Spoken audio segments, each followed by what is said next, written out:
Hari Om.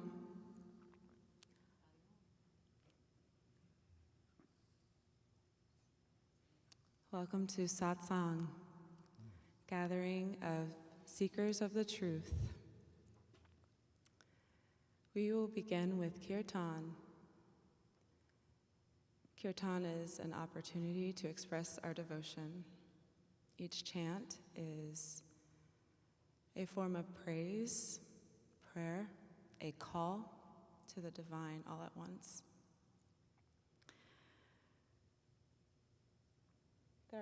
There are booklets in the back, in case you don't have one with you, little blue booklets. And we will be on page 9, we'll start there, with the opening slokas.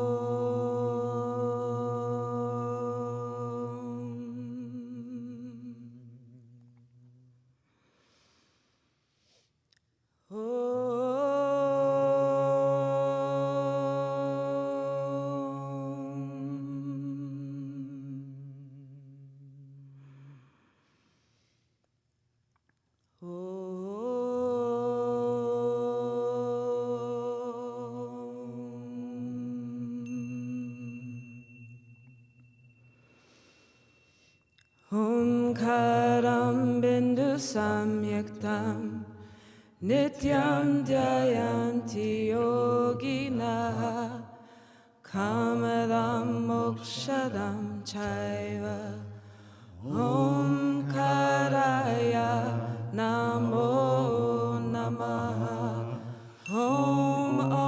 omkaraya namo namaha Om Karaya Namo Namaha. Om Namah Shivaya Gurave Sachidananda Murtaye Nishprapanjaya Shantaya Niralambaya Tejase Twameva Matacha Pika Twameva Banduscha Saka Twameva Vidya Dravinam Twameva Sarvam Mama Deva Deva.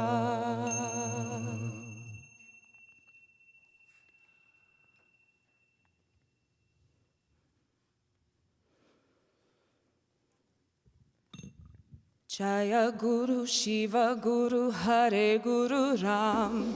Jaya Guru Shiva Guru Hare Guru Rama.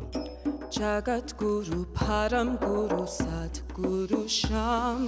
Jagat Guru Param Guru Sat Guru Sham. Adi Guru Advaita Guru Ananda Guru Om. Hari Guru Advaita Guru Ananda Guru Om. Adi Guru Advaita Guru Ananda Guru Om. Hari Guru Advaita Guru Ananda Guru Om. Chit Guru Chikana Guru Chimaya Guru Om. Chit Guru Chikana Guru Chimaya Guru Om. Jaya Guru Shiva Guru Hare Guru Ram. Jaya Guru Shiva Guru Hare Guru Ram. Shivananda, Shivananda, Shivananda Pahimam. Shivananda, Shivananda, Shivananda Pahimam. Shivananda, Shivananda, Shivananda Pahimam. Shivananda, Shivananda, Shivananda Pahimam. Shivananda, Shivananda, Shivananda Rakshamam. Shivananda, Shivananda.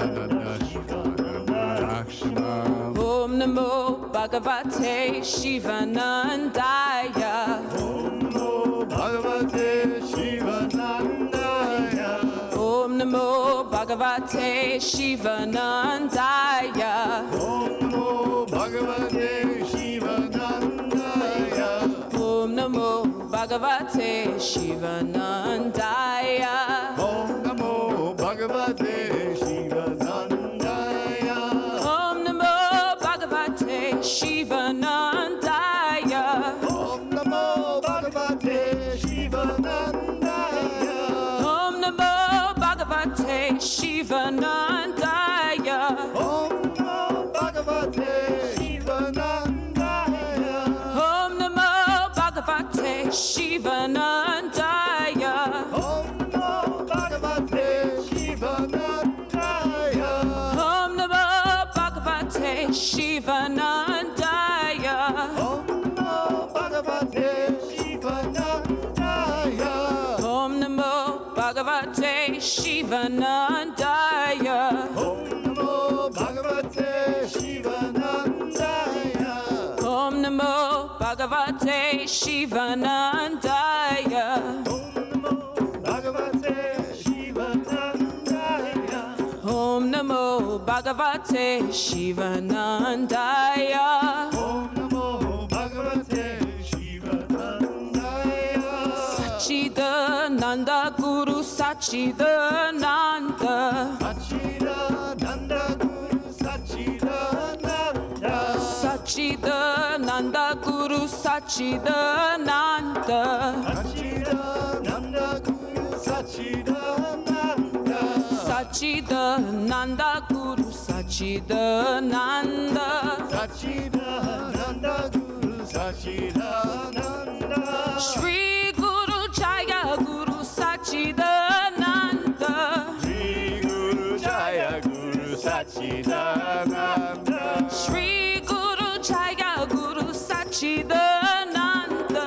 Shri Guru Jaya Guru Sachidananda.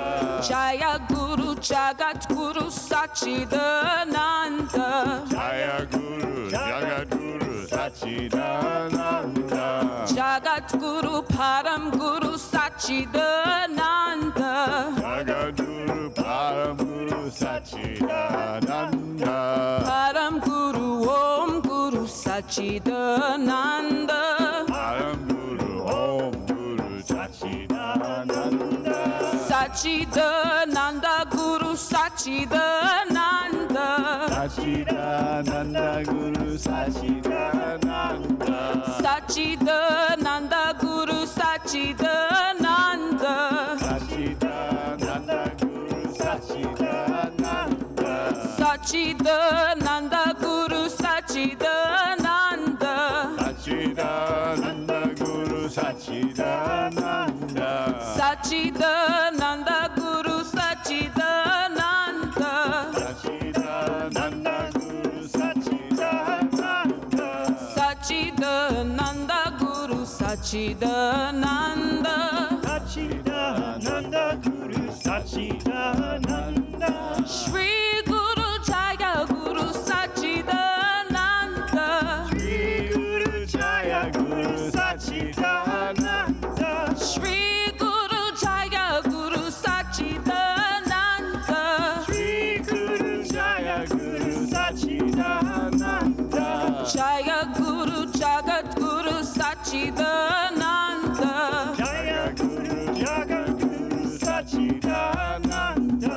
Jagat Guru Param Guru Sachidananda. Jagat Guru Param Guru Sachidananda.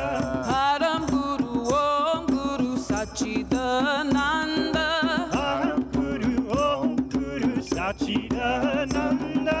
Sambasada Shiva Sambasada Shiva Sambasada Shiva Samba Shiva. Sambasada Shiva Sambasada Shiva Sambasada Shiva Samba Shiva. Sambasada Shiva Sambasada Shiva Sambasada Shiva Samba Shiva.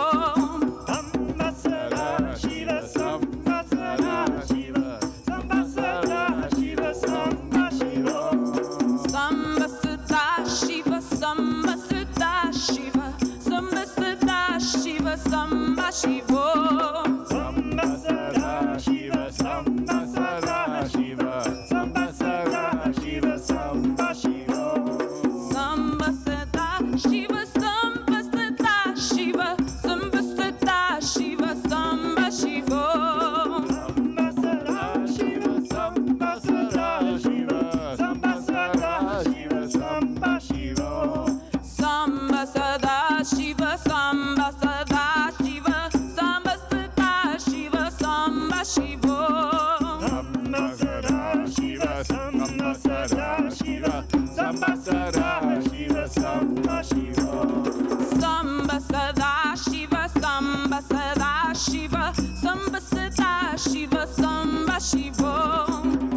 Sadashiva, Samba Sadashiva, Samba Sadashiva, Samba Shiva. Samba Sadashiva, Samba Sadashiva, Samba Sadashiva, Samba Shiva.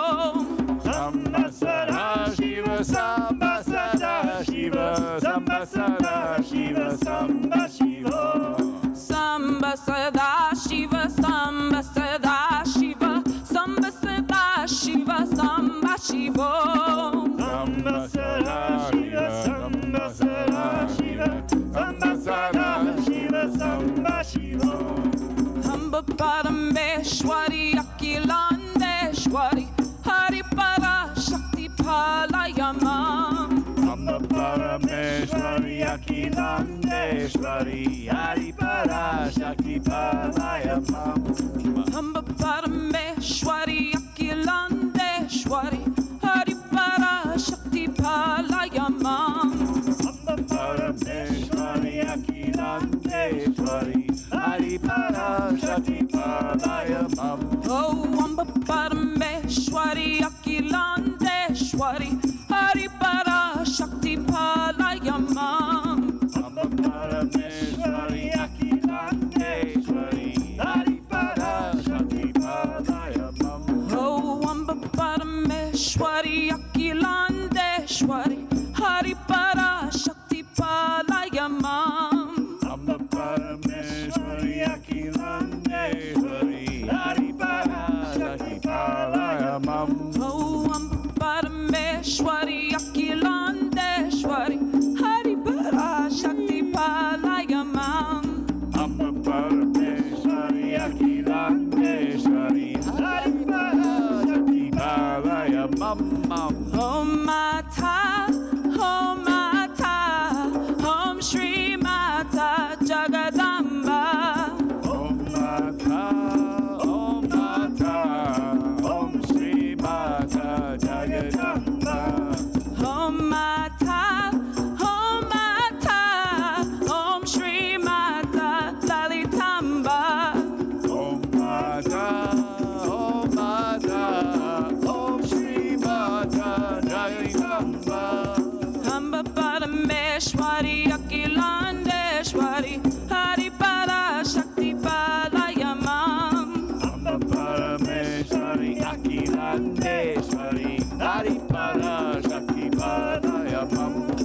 Amba Parameshwari, Akhilandeshwari, Hari Para Shakti Palayamam. Amba Parameshwari, Akhilandeshwari, Hari Para Shakti Palayamam.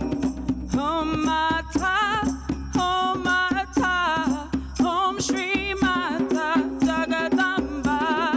Om Mata, Om Mata, Om Shri Mata Jagadamba. Om Mata, Om Mata, Om Shri Mata Lalitamba. Om Mata, Om Mata, Om Shri Mata Lalitamba. Jagadamba, Jagadamba, Lalitamba. Lalitamba. Om Shakti, Om Shakti, Om Shakti, Om. Om Shakti, Om Shakti, Om Shakti, Om. Om Shakti, Om Shakti, Om Shakti, Om. Om Shakti, Om Shakti, Om Shakti, Om. Om Shakti, Om Shakti, Om Shakti, Om. Om Shakti, Om Shakti, Om Shakti, Om. Om Shakti, Om Shakti, Om Shakti, Om. Om Shakti, Om Shakti, Om Shakti, Om. Om Shakti, Om Shakti, Om Shakti, Om. Om Shakti, Om Shakti, Om Shakti, Om. Om Shakti, Om Shakti, Om Shakti, Om. Om Shakti, Om Shakti, Om Shakti, Om. Om Shakti, Om Shakti, Om Shakti, Om. Om Shakti, Om Shakti, Om Shakti, Om. Hari Om, Hari Om, Hari Hari Hari Om. Hari Om, Hari Om,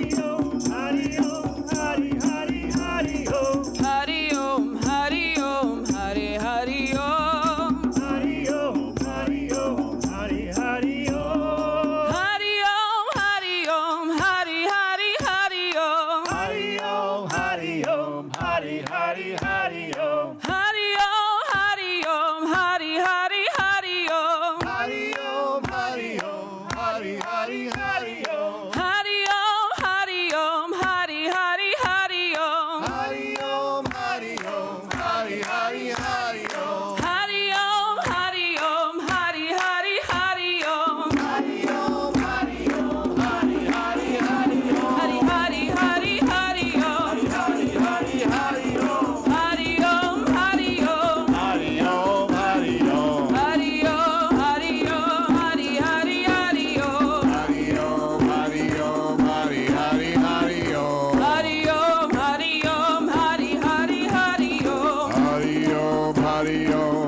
Hari Hari Om. Hari Om, Hari Om, Hari Hari Hari Om. Hari Om, Hari Om, Hari Hari Hari Om. Hari Om, Hari Om, Hari Hari Hari Om. Hari Om, Hari Om, Hari Hari Hari Om. Hari Om, Hari Om, Hari Hari Hari Om. Hari Om, Hari Om, Hari Hari Hari Om. Hari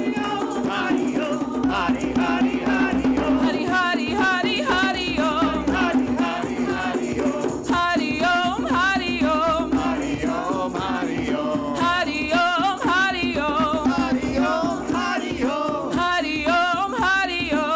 Hari Om. Hari Om, Hari Om, Hari Hari Om. Hari Om, Hari Om, Hari Hari Hari Om. Hari Om, Hari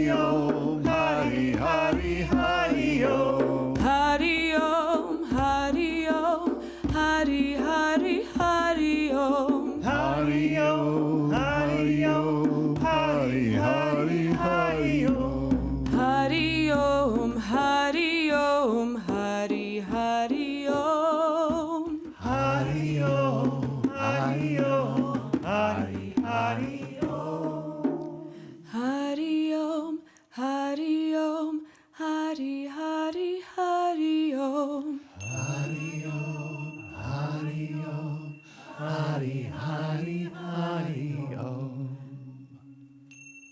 Hari Om, Hari Hari Hari Om. Hari Om, Hari Om, Hari Hari Hari Om. Hari Om, Hari Om, Hari Hari Om. Hari Om, Hari Om, Hari Hari Om. Hari Om, Hari Om, Hari Hari Hari Om. Hari Om, Hari Om, Hari Hari Hari Om. Hari Om, Hari Om, Hari Hari Hari Om. Hari Om, Hari Om, Hari Hari Hari Om. Hari Om, Hari Om, Hari Hari Om. Hari Om, Hari Om, Hari Hari Om. Om Shanti, Om Shanti, Om Shanti, Om. Om Shanti, Om Shanti, Om Shanti, Om.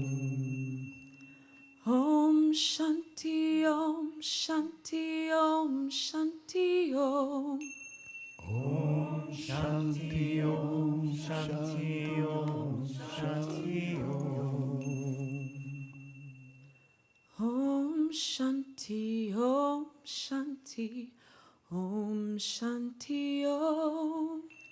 Om Shanti, Om Shanti, Om Shanti, Om. Om Shanti, Om.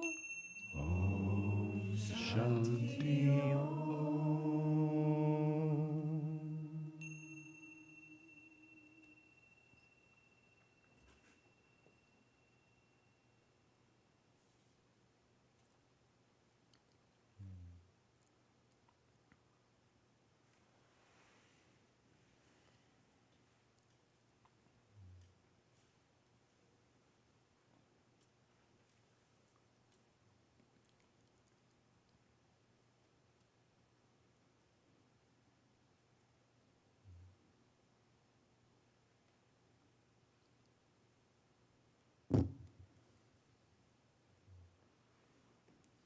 Jai Shri Satguru Sachidananda Ji Maharaj Ki. Jai.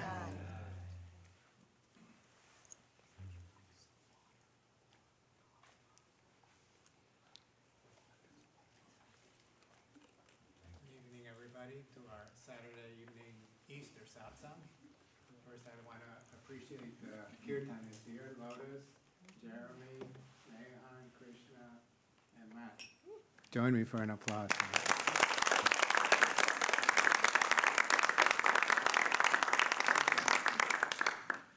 You guys going to stay up there? Or?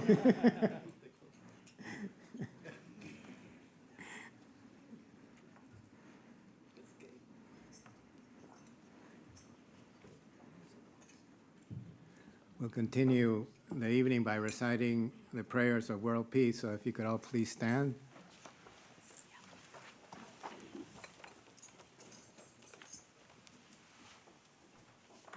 Do you have your yellow sheets for people here? Yeah, I need one later. Auspiciousness be unto all. Perfect peace be unto all. Fullness be unto all. Prosperity be unto all. Happiness be unto all. Perfect health be unto all. May all see good in everyone. May all be free from suffering. Om Shanti, Shanti, Shanti. You may sit.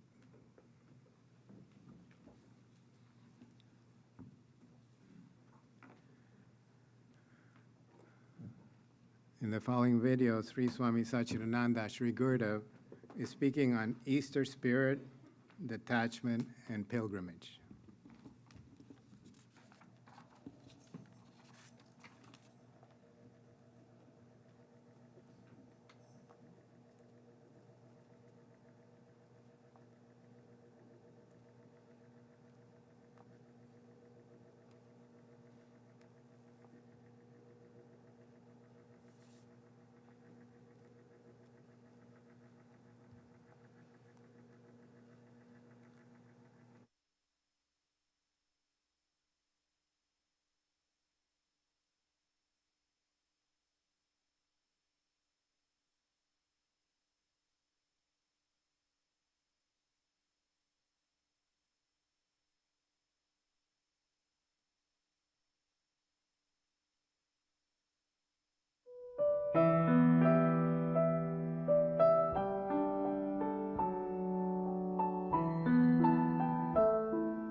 What is the Easter message?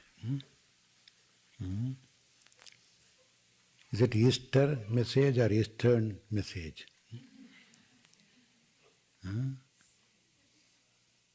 Why is it called Easter? Can anybody?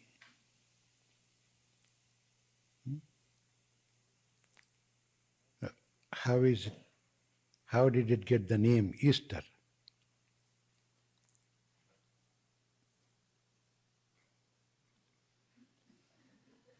Yes, come on. Take a guess and say the sun rises in the east. Ha.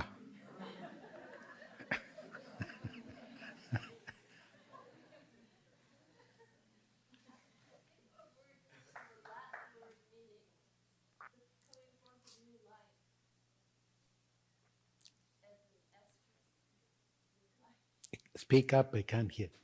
I think it comes from a word meaning new life coming forth, ready to burst forth.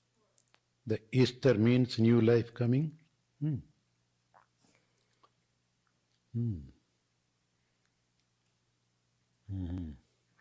Easter.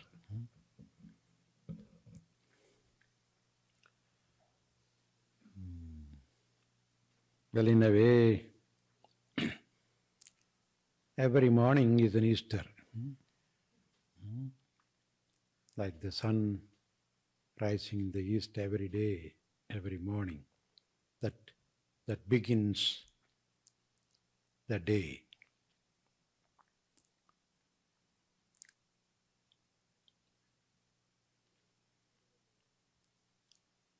Thiruvalluvar in his Thirukural says, உறங்குவது போலும் சாக்காடு உறங்கி விழிப்பது போலும் பிறப்பு. death is like going to sleep. Birth is like waking up in the morning.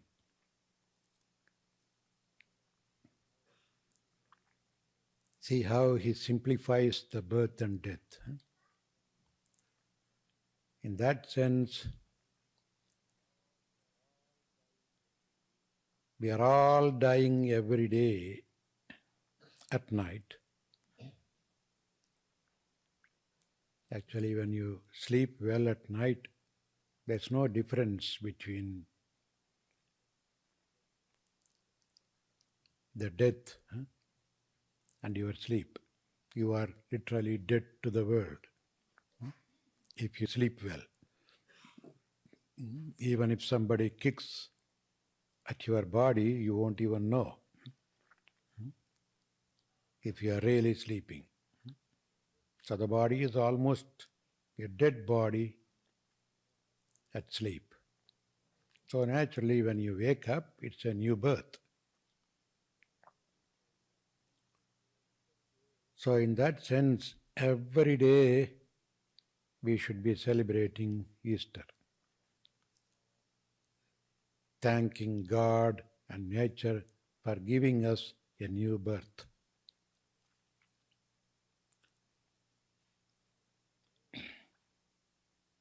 In a way, it's not that we want to be born. We are dead. But God seemed to be wanting us to do certain part of His work. So He wakes you up. If He doesn't need you anymore, He wouldn't wake you. Your sleep will continue.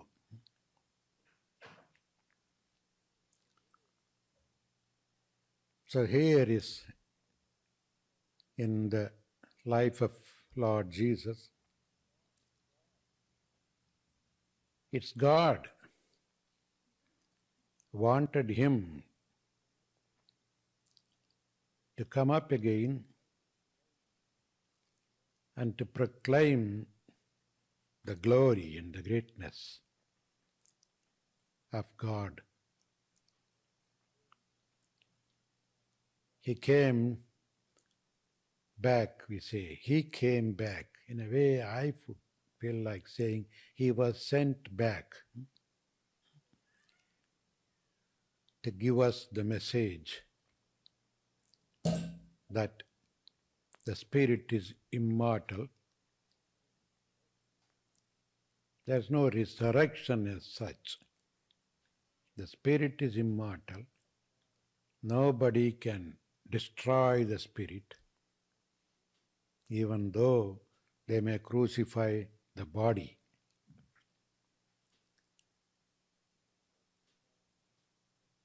The Bhagavad Gita also presents this truth.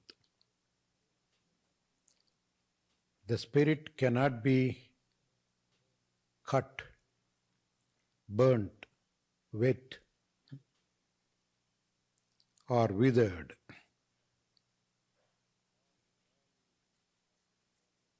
All these processes are for the body.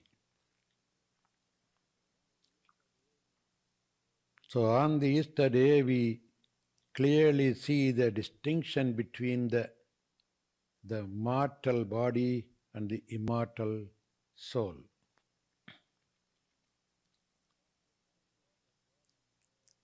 As long as the body was there, we couldn't see the soul or experience the soul that much. The moment the body is taken away, you see the functioning of the soul more brightly.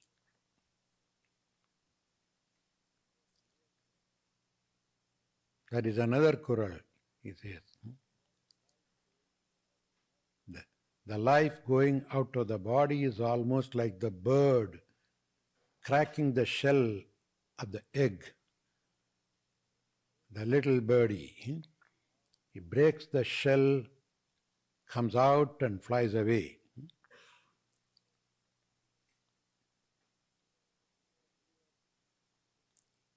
So here, the real immortal spiritual Jesus, or the essence called Jesus, is very well experienced at the time of the resurrection. Until that time, he was probably treated as a man, as a human being. So in that sense, living in this body is not really a great thing. We are bound, we are tied. Neither ourselves nor others seem to experience the charm and the beauty and the strength and the power of the spirit. It's a jail, they call it. Sirai, they say. You are confined to this body. It limits you as long as you are in the body. If we know the truth, we'll be happy to wait for the day when we just get out of this jail, of this prison, so that we can go around wherever we want, do whatever we want, or whatever God wants us to. We don't have to worry about all these going through the electronic devices to fly. No bomb scare. Just fly as a free bird. You go wherever you want. You have more freedom when you are out of the body. That's what we see in Jesus' life also. The entire world began to understand the greatness of the Spirit only after he lost the body and came out. Even though sometimes people say, no, the same body came up again.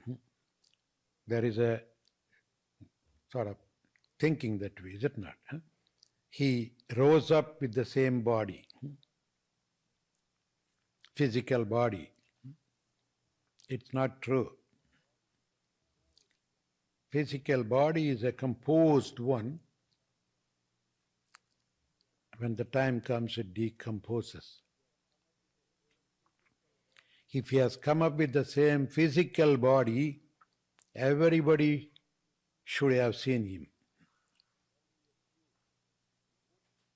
Only a few devoted, they say, were able to see, those who had the faith and devotion. That means they didn't see the physical body, they saw the spiritual body because of their faith and devotion. So it is the revelation or the resurrection of the Spirit, the expression of the Spirit, and that can never be crucified. As our dear Swami Vidyananda beautifully presented, though we keep on mowing, chopping, trimming the tree, it comes up again and again and again. That means the Spirit is there always. Nobody can destroy it. That truth we see in the very nature. Continuously, constantly, this message is given.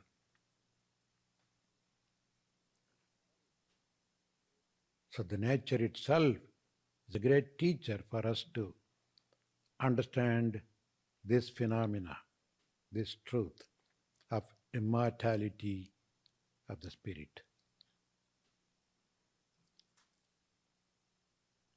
When we understand this truth, we will never be afraid of getting out of this body. The Gita says, Viveki, who know the truth, will never be saddened by getting out of the body, by leaving the body, or by death.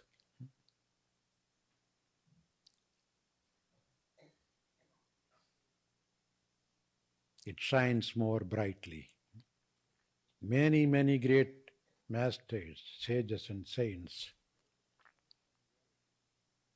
are able to function well, express the truth more clearly only after they left the body. In the West, of course, we celebrate the resurrection of Jesus. But in the East, in the Eastern days, Eastern thought, it's nothing new. It's not a big, strange phenomena.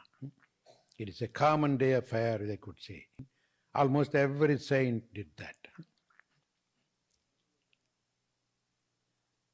Many of the masters, sages and saints, they simply walked in. Sometimes they even disappear. The body disappears and the spirit flies out. As in the case of Saint Ramalingam, he simply went into the room and said, okay, I have done my job, finished. You have been seeing only the physical body and you got confined to that body.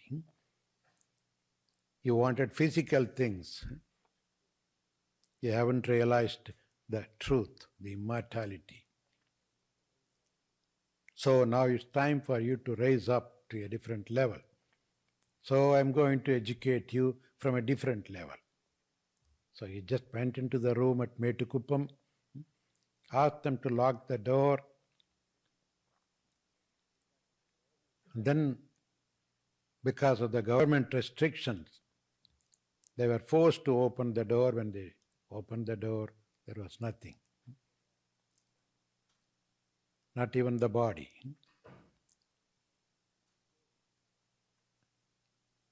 Of course, certain yogic powers would be able to demonstrate this.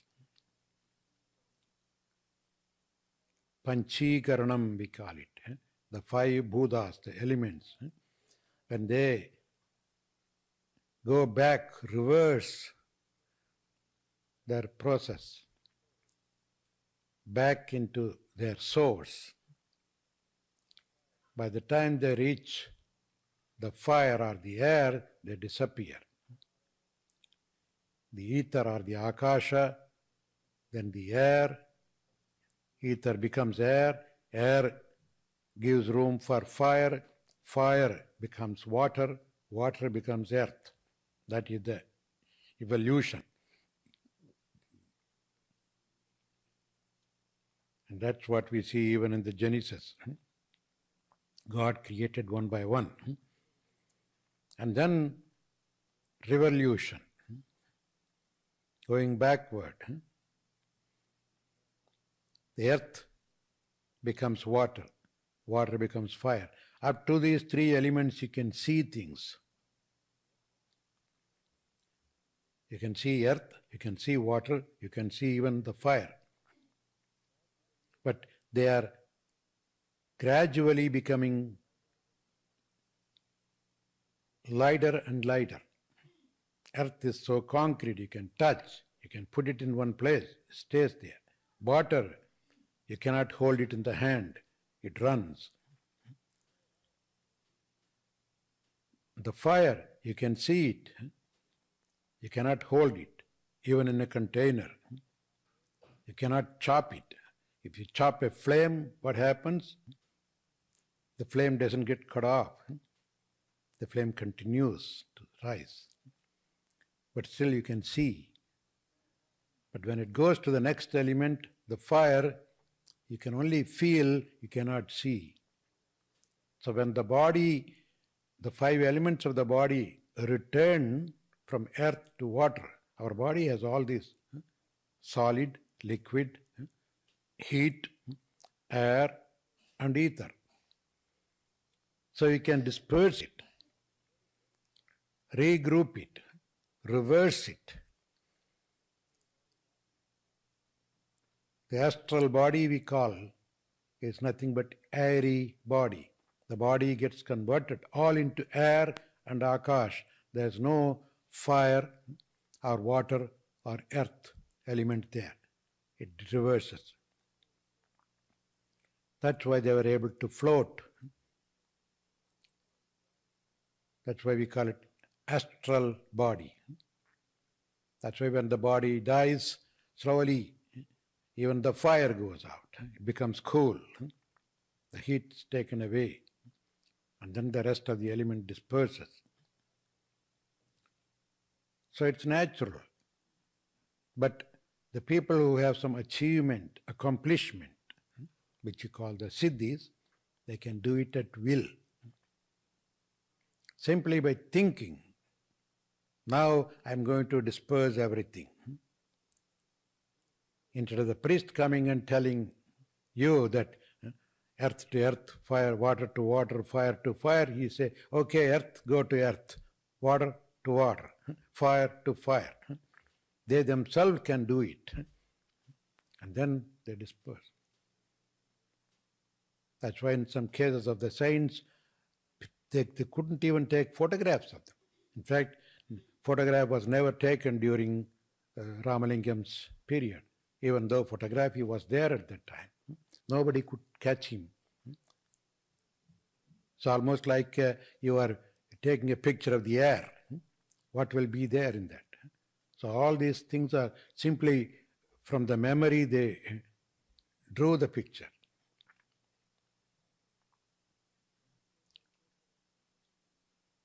So likewise there are many. Samanda Swamigal, for example, he didn't demonstrate much. Towards the end, he just went into Chidambaram temple and there he disappeared. He got absorbed in the fire like camphor, disappearing. But again, we should not immediately come to the conclusion that unless you demonstrate that, you have not realized the truth. There are many sages and saints who didn't bother to demonstrate these things. They say, okay, let it happen the nature's way. Why to worry about that? It's after all rubbish. When you throw things in the rubbish trash can, you don't have to go and separate them and then put them into different cans and then throw into the dump. Everything has to be dumped anyway. So they didn't bother. But there is a human tendency to think, he is a great saint, he disappeared. The other one, no. For example, Saint Ramana, the third from this line, he even had a cancer in the hand before he left the body. He was just laughing at it. Saint Ramakrishna had the same problem. He had a cancer of the throat. But they were all just laughing. I was there 14 days before he left the body. Because of others' perseverance, we all went and cried. I said, you couldn't do that. You please allow doctor to do something to the body. So that, okay, all right, if that is the karma, let the body go through it. Come on, do whatever you want, guys. So the doctors came and cleaned the wound and did something. And of course, when they clean, the pain is there for the body. The body feels the pain, so it jerks. Oh, poor me. Are they hurting you? He's looking at his own hand. Are they hurting you? What can I do? I told them to leave you alone. They didn't want to. You have to go through your karma. Go ahead. We couldn't bear the sight. He was completely detached from the body, he was able to see his own body as we would see. We felt the pain, he felt sorry for that hand. I was a little too young at that time, so I went and told him, Bhagavan, it's impossible. I can't bear the sight. Please let me go away. 14 days, he laughed at me, okay, you want to run away? I don't know, it's impossible. Only you can do that, we can't even see that. Okay, all right, go. 14 days before I left from ashram, when I arrived in Rishikesh, we got the news that Ramana left the body.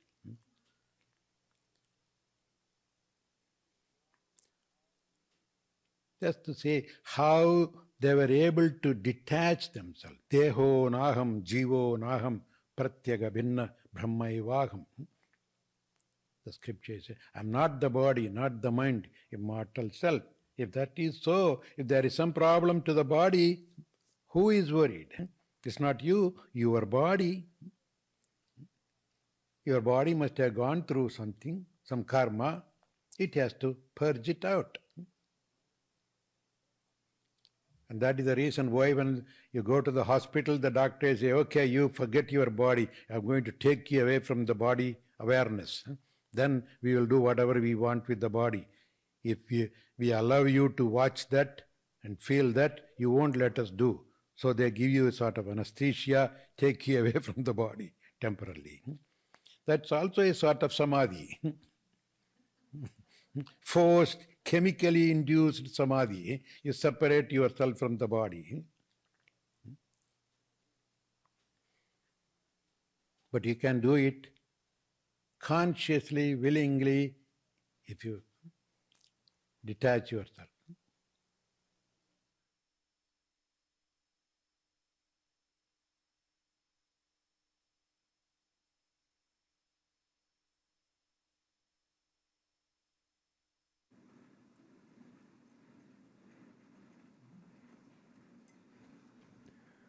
That's quite the Easter message, huh? So now it's my pleasure to introduce Swami Ramananda, who will be giving you a presentation on Easter. For those of you who don't know, Swami Ramananda, he's the Executive Director of the San Francisco Integral Yoga Institute, a greatly respected senior teacher in integral yoga who has been practicing yoga for over 45 years. Wow, 40 over. Ramananda offers practical methods for integrating the timeless teachings and practices of yoga into daily life and transforming the painful aspects of human experience into steps towards realizing one's full potential. He leads beginners, intermediate, and advanced level yoga teacher training programs in San Francisco, and also offers a variety of programs in several locations in the U.S., Europe, and South America. He co-developed the stress management teacher training along with Swami Vidyananda, and has trained many teachers to bring yoga into corporate, hospital, and medical settings. He's a certified yoga therapist and founding board member of the Yoga Alliance, a national registry that supports and promotes yoga teachers and professionals. He co-founded the Spiritual Action Initiative, which brings together individuals committed to working for social justice for all beings and for the care of healing our natural world. He will speak this evening on rediscovering authentic joy. Please join me in welcoming Swami Ramananda.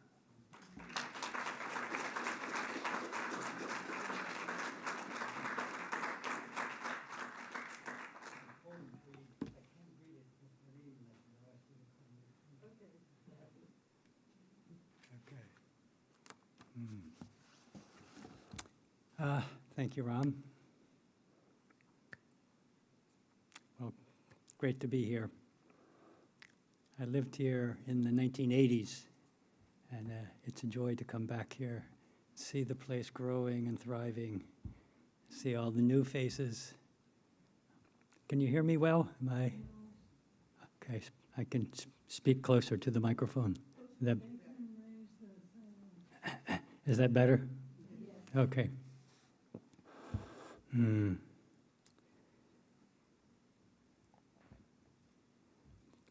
I want to start by sharing a little story that I don't know very well. I think I know the crux of it, but some of you may know it better than me. The story, and I think it's true, story, somewhere in Asia,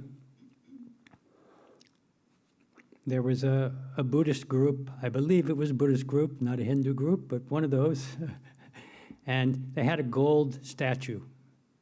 Does anybody know the story of the gold statue? Was it a statue of Buddha? Or? Yeah. Okay, a statue of Buddha in gold.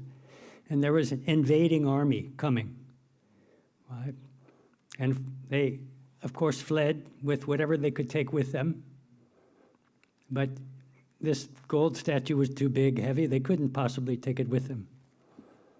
So to preserve it, to prevent it from falling into the hands of this invading army, they covered it with clay.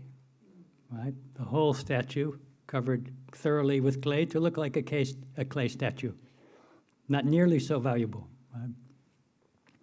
And so it happened that the invading party came, and after so many years, I don't know the details, that invading army and the people that came with it eventually dispersed, and the original peoples were able to come back, but after some change of generation. So the people that came back and re-inhabited their own original land were there with the clay statue, and no one remembered the fact that it was a gold statue that had been forgotten. It somehow wasn't passed on. And so for some years, they had this very nice clay statue of the Buddha.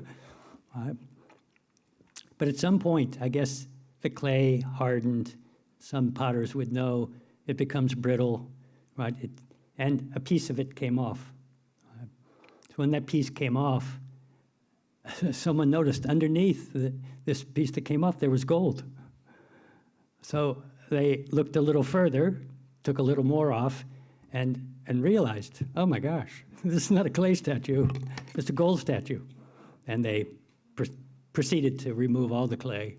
And there you had this original clay statue and its incredible beauty and worth, its value. Right?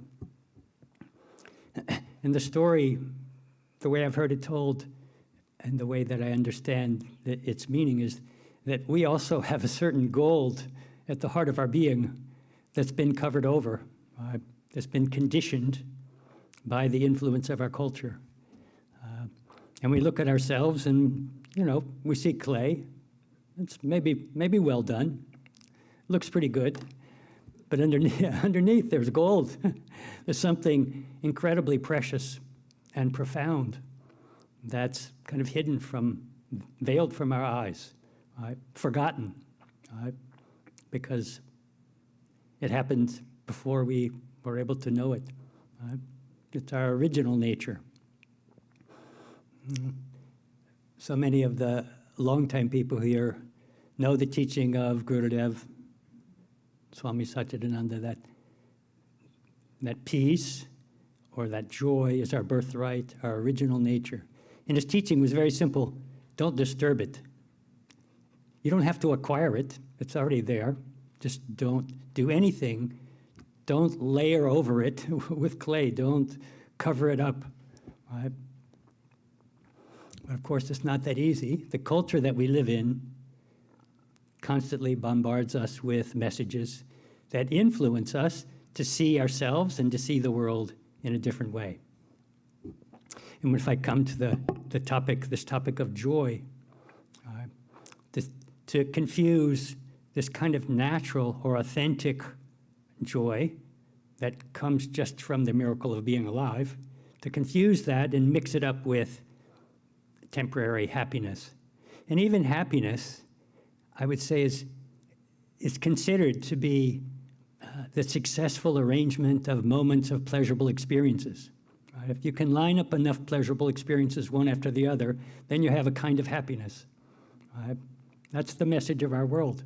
And we can't help it, it's ingrained in us, wherever we grow up in this environment, this fishbowl with that as the common understanding. Right? So that at Christmas time, we can't wait to run down and see the gifts under the trees that are for us, and that is considered happiness, right? Oh, look what I got.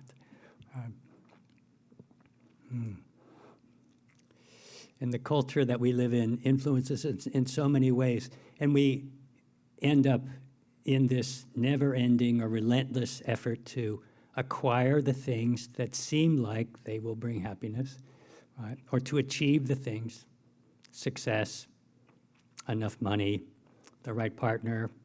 I spoke about this with my group, right? The right vacation home, the right entertainment, music, all the things that could be considered. And our culture, even this capitalistic culture that we live in, even more powerfully as the years have gone by, influences us to buy, right? The consumeristic culture that is bent on this, convincing us that if we acquire this or that, we'll be happier. So we're in a relentless, we see so much in the world around us, this relentless effort to acquire the things that seem like they'll make us happy and to prevent the things that seem like they'll make us unhappy. And it's never ending.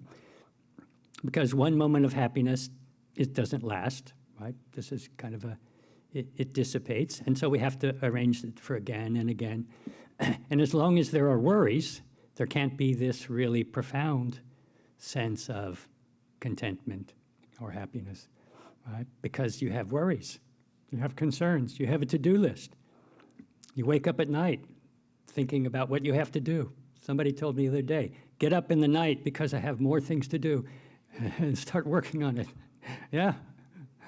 Oh. So who is it that has no worries, right? Only temporarily the worries are suspended with alcohol or drugs or some other form of entertainment that temporarily, or anesthesia, right? So temporarily suspends those kind of worries. Right? But of course, yoga helps us understand that there is a natural kind of contentment that you could say we experience in the passive state. Like if you think of, you picture someone in deep meditation. Patanjali Yoga Sutra is often translated that way, when the cessation or the stilling of the thought waves in the mind, and you picture someone meditating. But of course, what about the active state? So this kind of joy isn't, or peace isn't something that's just experienced in the passive state.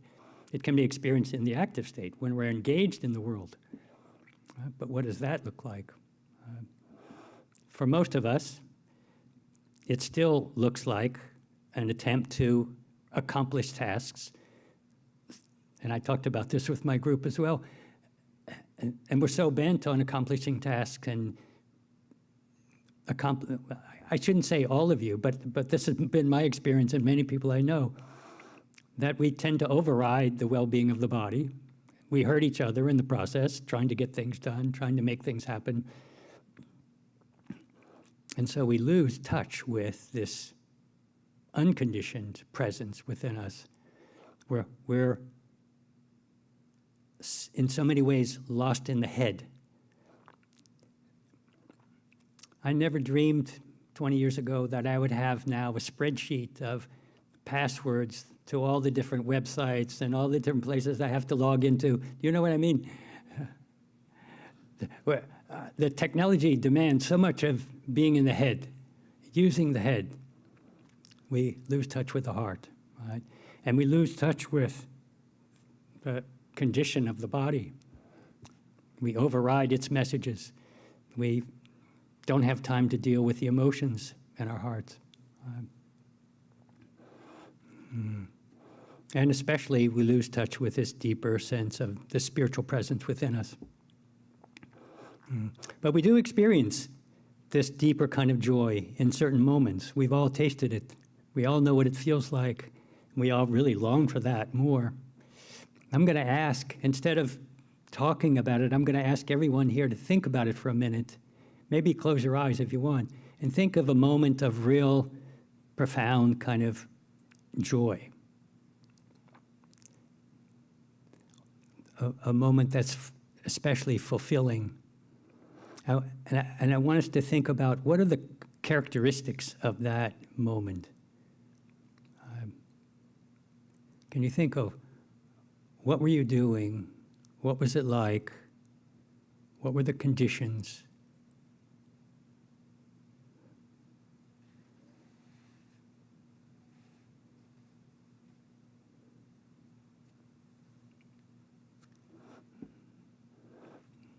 Then let me see if we can have a few answers from you all. And we'll see if we can find some common ground behind these things. Somebody had an answer already. Said loved ones. A moment when you were loving someone. Where I was with loved ones. With a loved one. Perfect. Great. A great example. Yeah. You're with someone you love. Same thing. Same. Someone had the same. Performing. Performing. Are you a musician? A musician performing music. Great. Very joyful. Very joyful. Yeah. Go ahead, Jiva.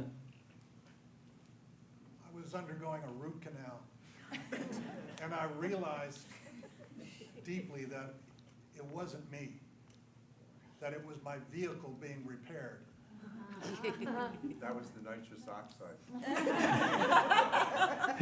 The dentist said it's the first time he had someone take a nap during a root canal. Wow. Wow. Beautiful. Did you all hear that? Like during a root canal. Don't try that at home. It's not for everyone. That's a great example. Yeah, it's possible. Because in that moment, you realize your freedom, that you are free from that identification with that pain. That's a joyful moment when you realize the real freedom that's there. Somebody else had a hand. Being with babies. Being with the baby. Adorable babies. Like being yeah, yeah. with God. Yeah, yeah. That pure presence of a baby. Yeah, there's nothing like it. Yeah, thank you. Being in this room with Gurudev. Okay, being in this room with Gurudev. Great, great. So I see a lot of it has to do with love, feeling the natural flow of love through the heart. That's our nature, that's meant to be there. Well, one thing, a characteristic of it that I'll point out is the ability to be fully present. Certain things engage our attention in such a fully present way that we're able to let go of all that conditioning temporarily because we're so fully engaged in the present moment. I want to read a poem that I always think of when I think of this. I'll see if I can read it. Otherwise, I'll get Priyananda to read it for me. Do I have my glasses?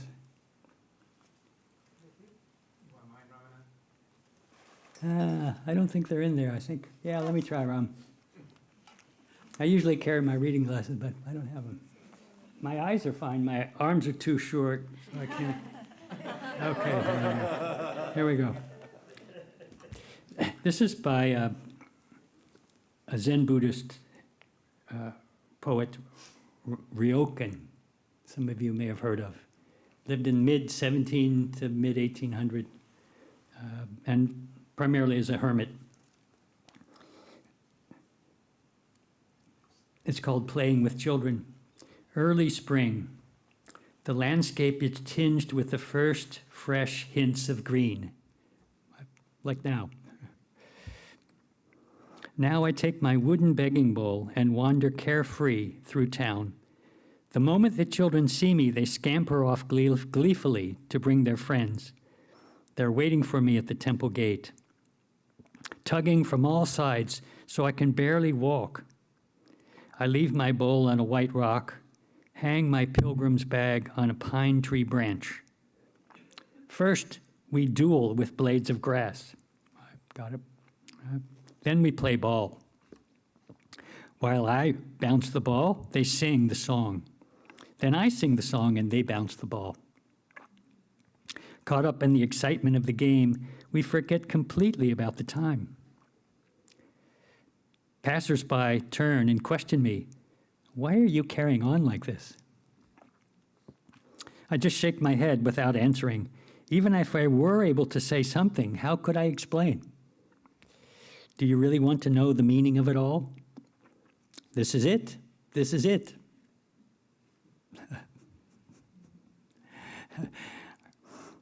I love that poem.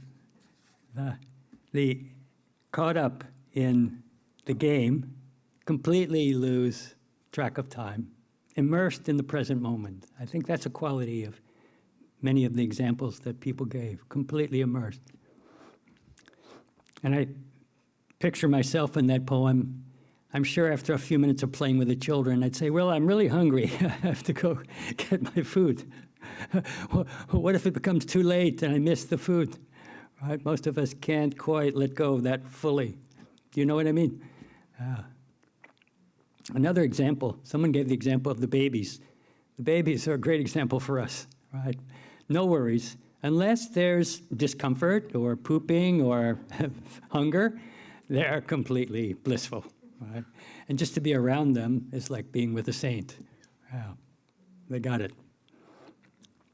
Or a cat laying in the sun, curled up on the couch. That's pretty good too. No self-consciousness. Is there any guilt in the cat? Like any thought in the cat's mind, like, maybe I'm here too long, what are they going to think of me? When they do their asana, the downward dog, the dogs, are they worried about how they look compared to the other dogs? Yeah. No self-consciousness, right? Just the natural movement,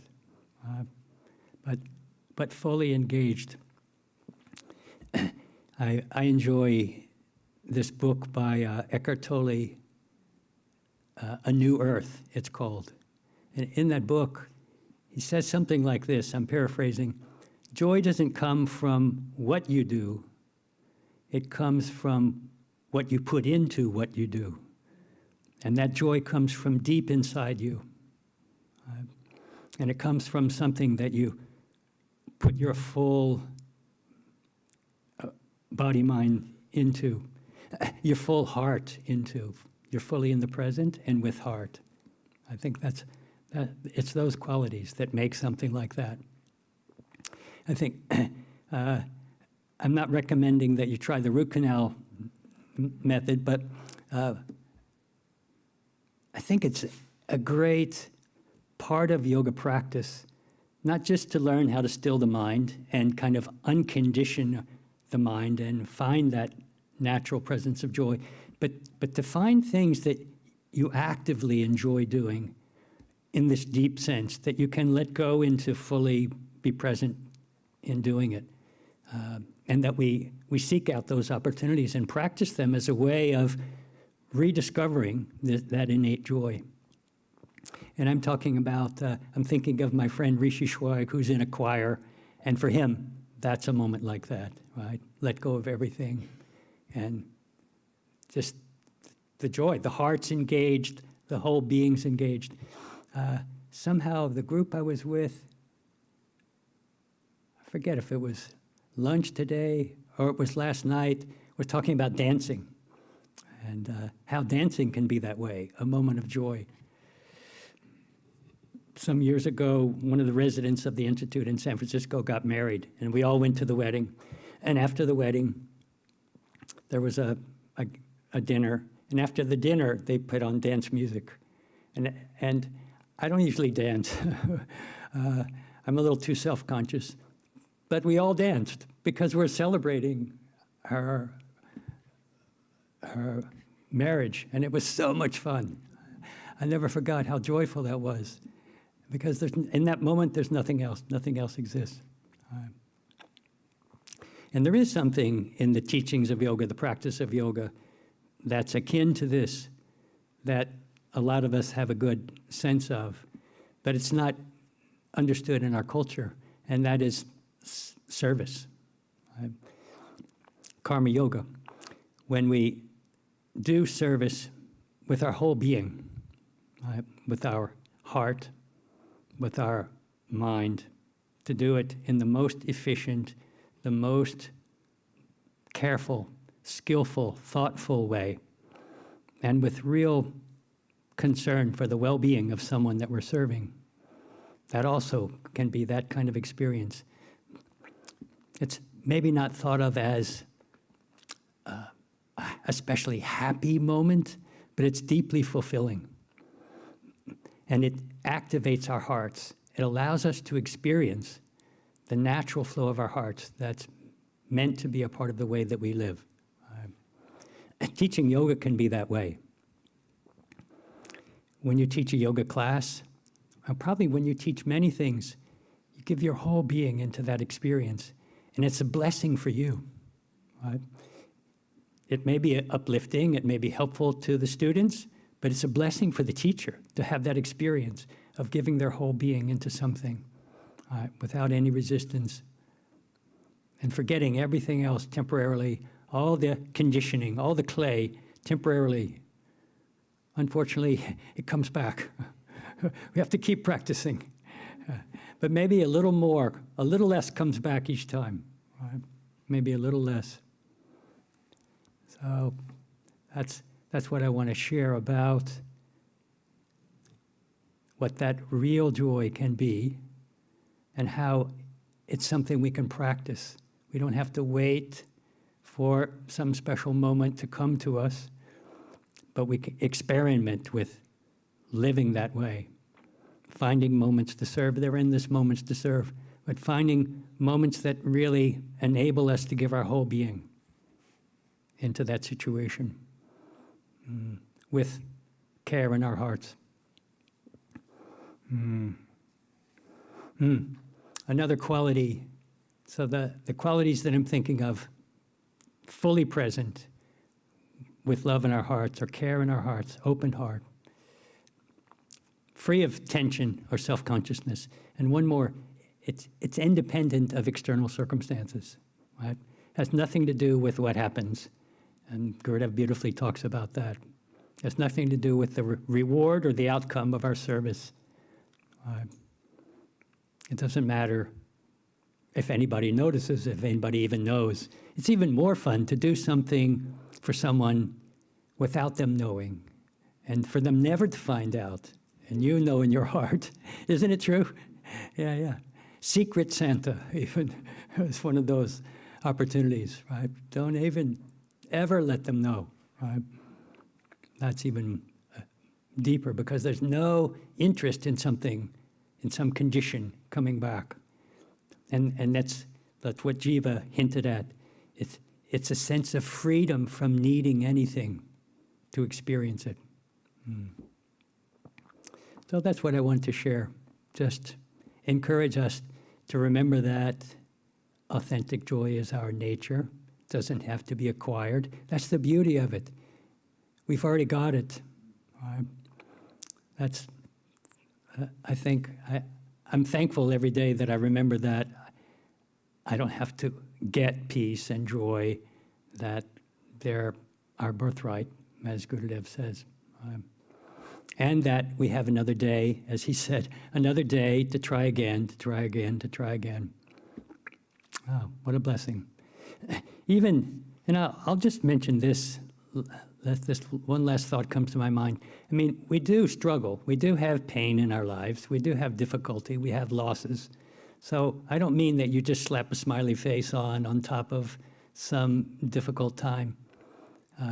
But Brother David beautifully talks about this, that he's the kind of champion behind gratefulness.org.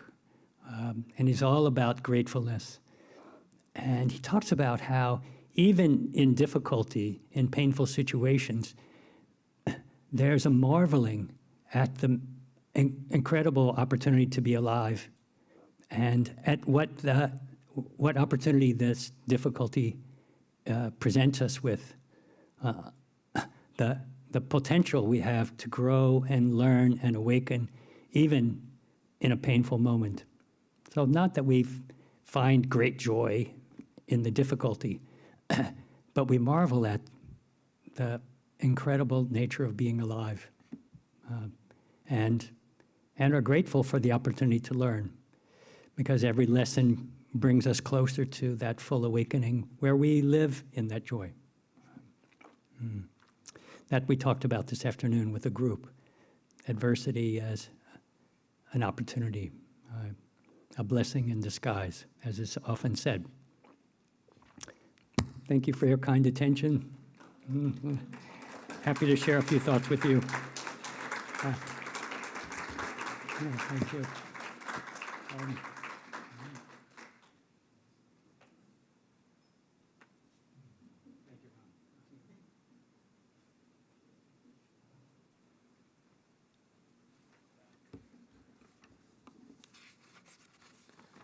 Thank you, Ramananda ji, for that beautiful and inspiring talk to remind us that joy is within us and we can always be in touch with it.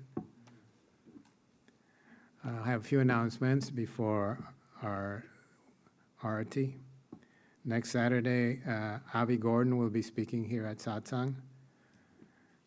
Also tomorrow, we have a wonderful Easter service here at 11 a.m. Please join us. And also, live stream events and satsangs are available at vimeo.com/yogaville. So now we'll have the Arati, which is the offering of the light.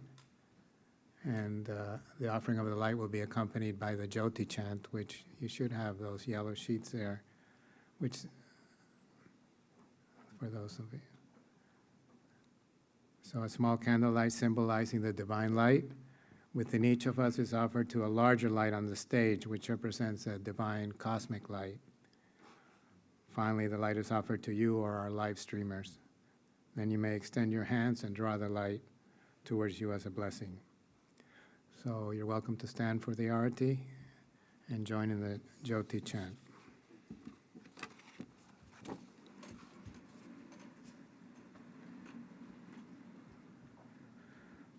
Om Jyoti Jyoti Jyoti Swayam Jyoti Jyoti Jyoti Param Jyoti Jyoti Jyoti Arun Jyoti Jyoti Jyoti Shivam Vama Jyoti Soma Jyoti Vana Jyoti Yana Jyoti Maha Jyoti Yoga Jyoti Vata Jyoti Nada Jyoti Hema Jyoti Vyoma Jyoti Eru Jyoti Viru Jyoti Eka Jyoti Eka Jyoti Eka Jyoti Jyoti Light, oh light of self-effulgence, light, oh light of absoluteness, light, oh light of gracefulness, light, oh light of auspiciousness, light of Shiva, light of moon, light divine, light of wisdom, light of heaven, light of yoga, light of wind, light of sound, light the light, light of water, rising light, vital light, light the only light, give us light, oh light, oh light.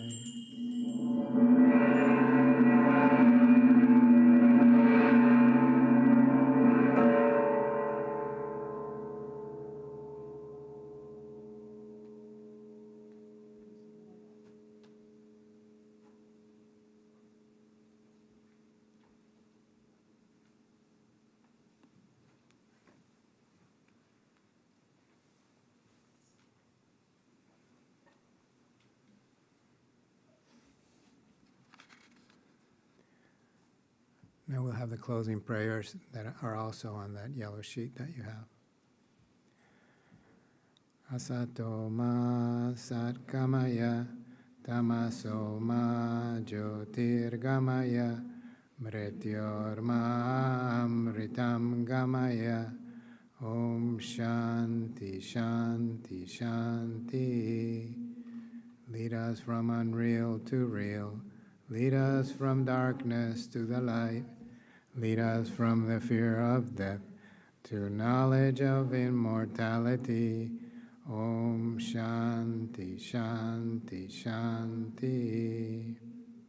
Om Sahana Vavatu Sahana Bhunaktu Saha Viryam Karavavahai Tejasvinavaditamastu Ma Vidvishavahai. Om Shanti Shanti Shanti. May God protect us, grant us wisdom's fruit. May we gain energy to know the truth. May our intellects grow clear and bright. May we cherish no feeling toward anyone. Om Shanti Shanti Shanti. Kayena vacha manasendriyarva buddhyat manava prakriter swabhavat karomi adyat sakalam parasmai Guru Varayeti Samarpayami. Whatever actions I may perform, impelled by the forces of nature, by body, word, mind, senses, intellect, soul, I offer to the feet of my Sat Gurudev. Loka samasta sukhino bhavantu. May the entire universe be filled with peace and joy, love and light. May the light of truth overcome all darkness. Jai Sri Satguru Maharaj Ki. Jai.